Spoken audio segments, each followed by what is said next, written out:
Good morning বন্ধুরা, কেমন আছো তোমরা? আশা করি সবাই তোমরা ভালো আছো, আমিও বেশ ভালো আছি। এই দেখো কি করছি, টিং টি টিং।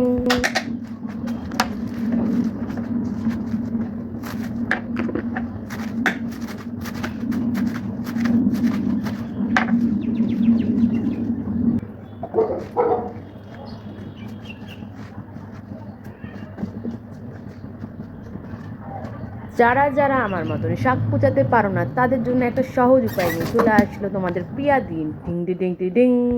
দেখে নাও, দেখে নাও, দেখো আমি কি করবো। অল্প করে শাক আমি রেখে দিই গোটা, আর অল্প করে মিক্সি।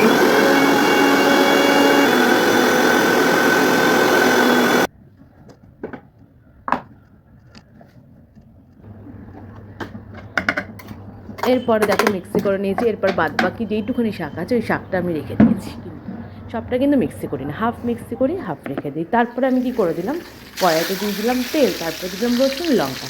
বুঝতেই পারছো লাল শাক রান্না করার পর দিতে শাকটা দেখো দিয়ে দিয়েছি, বাদ বাকি শাকটা আমি দিয়ে দিয়েছি। এরপর দেখো নেড়েই যাচ্ছি, নেড়েই যাচ্ছি, বেশ ভালো।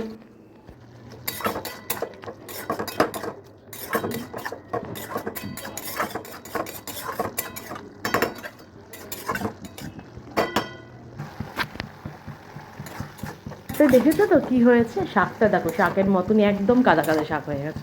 যেমনটি চাইছিলে তোমরা তেমনটি করে দিচ্ছি একদম। যারা যারা আমার মতন শাক রান্না করতে জানো না তাদের জন্য একটা সুন্দর একটা রেসিপি। এই দেখো আজকে আবার পনির রান্না করবো আর আজকে বাইরে ওয়েদারটা দেখো, দাঁড়াও দেখো, এই দেখো ওয়েদার আজকে দারুণ ওয়েদার বাইরে আজকে।